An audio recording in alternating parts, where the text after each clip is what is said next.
प्रिय दर्शकों, आप सभी का स्वागत है हमारे इस चैनल पर। दर्शकों, अक्सर आप लोगों ने लोगों से सुना होगा, हम ज्योतिष को नहीं मानते, हम ग्रहों को नहीं मानते। कुछ लोग कहते हैं हम तो कर्म पर विश्वास करते हैं।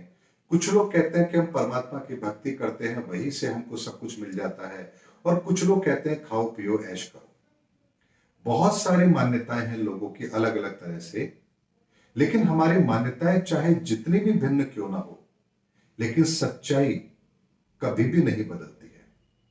अब यदि कोई ये कहे कि मैं सूरज होता है मानता ही नहीं, तो क्या उससे अगले दिन सूर्योदय नहीं होगा? या कोई ये कहे कि मैं चांद की रोशनी को स्वीकार ही नहीं करता कि चांद नाम की कोई चीज होती है, या मैं नहीं मानता कि उसकी वजह से समुद्र का पानी ऊपर आता है, हाई टाइड लो टाइड होता है, मैं नहीं मानता, तो क्या समुद्र स्थिर हो जाएगा? दर्शकों, हमारे मानने या ना मानने की बात नहीं है, बात है सच्चाई की। और आज इस वीडियो में मैं कुछ ऐसे ही उदाहरण आपके सामने रखता हूं, जिसका जवाब यदि आपके पास हो तो आप मुझे अवश्य दीजिए। दर्शकों, सलमान खान आप जानते हैं एक सुपरस्टार है। कितनी लड़कियां होंगी जो उनसे शादी करने को आतुर होंगी। फैन फॉलोइंग उनकी कितनी बड़ी है, लेकिन फिर भी शादी नहीं हो रही, या यूं समझिए शादी नहीं कर रहे। आखिर क्या कारण? रेखा जी अपने जमाने की बहुत ही खूबसूरत और बहुत ही प्रसिद्ध अभिनेत्री रही हैं, लेकिन उनका वैवाहिक जीवन सफल नहीं रहा। आखिर क्या कारण है? राहुल गांधी जी, किस चीज की कमी है लेकिन विवाह नहीं हुआ? किस चीज की कमी है जो विवाह नहीं हो रहा है? बहुत कोशिश करने के बाद भी राजनीतिक अस्थिरता बनी हुई है। आखिर क्या कारण है? कोई ये कहता है कि मुझे राजनीति के अंदर टिकट मिल जाए तो मैं पता नहीं क्या कर लूंगा। अब उनके पास तो पूरी की पूरी पार्टी है, लेकिन फिर भी वो अपना करिश्मा नहीं दिखा पा रहे। लाल कृष्ण आडवाणी जी अटल बिहारी वाजपेयी के साथ में काम करते थे। उन्हें मौका भी मिला प्रधानमंत्री बनने का, लेकिन वो मौका उनके हाथ से निकल गया। आखिर क्या कारण है? भगवान राम, जिनका रात तक राज्याभिषेक हो रहा था और अगले ही पल उन्हें वनवास में जाना पड़ा। आखिर क्या कारण है? एक व्यक्ति जो पूरे जीवन बहुत मेहनत कर रहा है, लेकिन जीवन में सफलता का स्वाद नहीं चख रहा है। एक व्यक्ति है जो कुछ नहीं कर रहा है, दुष्ट प्रवृत्ति का है, लेकिन कोई उसके ऐशो आराम में कमी नहीं है। नेल्सन मंडेला, जिन्हें जेल में डाल दिया जाता है और वही उस देश के राष्ट्रपति बनते हैं। आखिर क्या कारण है? वही महात्मा गांधी, जिन्होंने आजादी के अंदर अपना बहुत बड़ा योगदान दिया, लेकिन जब आजादी मिल रही थी तो सबसे बड़े असहाय वही थे जो भारत का बंटवारा नहीं रोक पाए। और जब दंगे हुए तो उनकी मानवीय स्थिति क्या थी, ये आप सब लोग जानते हैं। शायद अपने जीवन के अंदर सबसे ज्यादा असहाय यदि वो अपने आप को महसूस कर रहे थे, तो वो वही समय था जब दंगे हो रहे थे बंटवारे के कारण से। लेकिन वो चाह करके भी कुछ नहीं कर पाए। ऐसा क्या कारण है कि सरदार वल्लभ भाई पटेल को मौका नहीं मिला प्रधानमंत्री बनने का? दर्शकों, ये तमाम उदाहरण हमारे सामने हैं, और इन तमाम उदाहरण के अंदर हम देखते हैं कि कोई एक चीज तो ऐसी जरूर है जो व्यक्ति की सफलता और असफलता को तय करती है। एक व्यक्ति जमीन से उठता है और आसमान पर पहुंच जाता है, और एक व्यक्ति आसमान में बैठा है और जमीन में मिल जाता है, मिट्टी में मिल जाता है। क्या ऐसा हुआ कि एक ही समय पर दो भाइयों के बीच में बंटवारा होता है, संपत्ति का बंटवारा हुआ, दोनों को बराबर संपत्ति मिली, और कुछ वर्षों के बाद में एक हिंदुस्तान का सबसे अमीर आदमी है और दूसरा कर्ज में डूब गया है? मैं अनिल अंबानी और मुकेश अंबानी की बात कर रहा हूं। ऐसा क्या कारण है? ये सारे सवाल ऐसे हैं जिनका जवाब आप लॉजिकली नहीं दे पाएंगे, क्योंकि इन सब के पीछे कोई एक चीज तो ऐसी है जो काम करती है, और वो है आपके सितारे। इसीलिए कहा जाता है कि वक्त बादशाह होता है, इंसान बादशाह नहीं होता है। अगर इंसान बादशाह होता तो जिंदगी के अंदर कभी भी असफलता उसको नहीं मिलती। इसीलिए वक्त हमेशा बादशाह होता है और वक्त इंसान को राजा बनाता है और इंसान को रंक भी वक्त ही बनाता है। और इसीलिए वक्त जिसके साथ होता है सफलताएं उसके साथ होती हैं, और वक्त जिससे मुंह फेर लेता है इंसान नहीं पूरी दुनिया पूरी कायनात भी उससे मुंह फेर लेती है। इसीलिए दर्शकों, ग्रहों की ताकत को हम माने या ना माने ये हमारा अपना निजी मत है, लेकिन हमारे मानने या ना मानने से सच्चाई कभी भी नहीं बदलती है।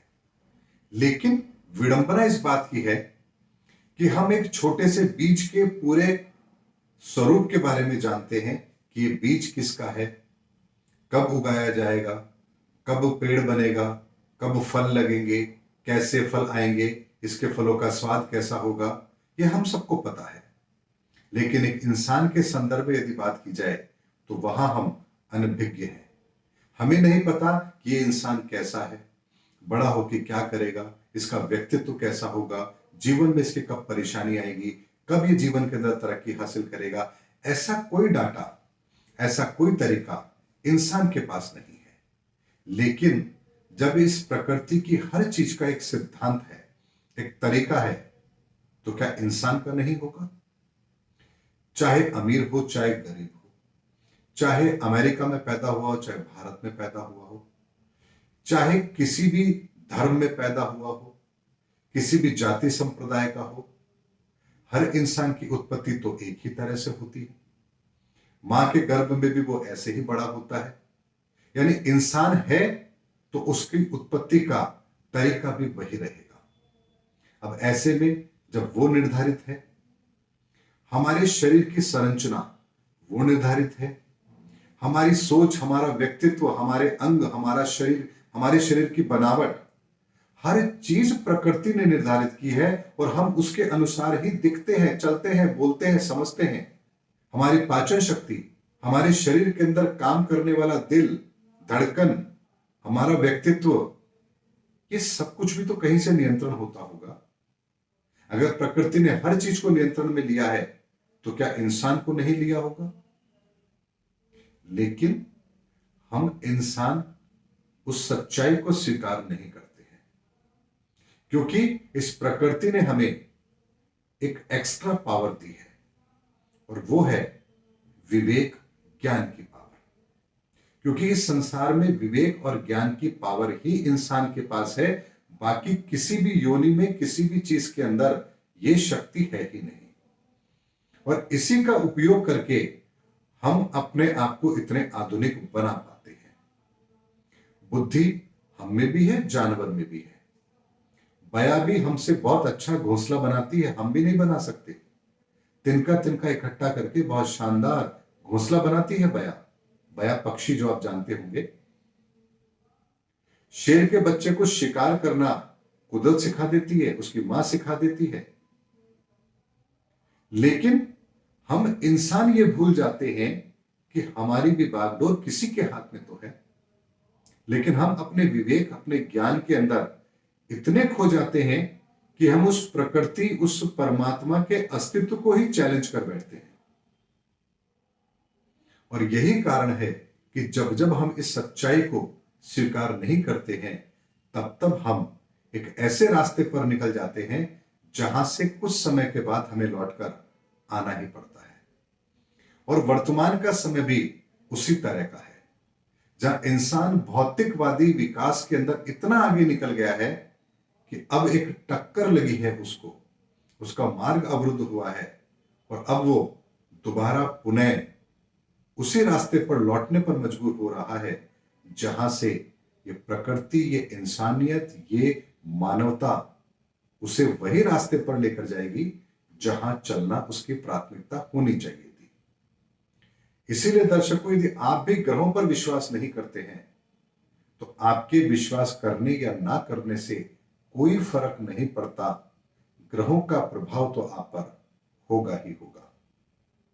इसीलिए एस्ट्रोलॉजी को एक साइंस के रूप में लेते हुए इसके उपयोग को मानव के हित में, मानवता के हित में, देश हित में, राष्ट्र हित में कैसे इसका लाभ लिया जा सकता है, इस पर अनुसंधान होना चाहिए और इसका लाभ जनमानस को मिले, इसके लिए अब कार्य भी होना चाहिए।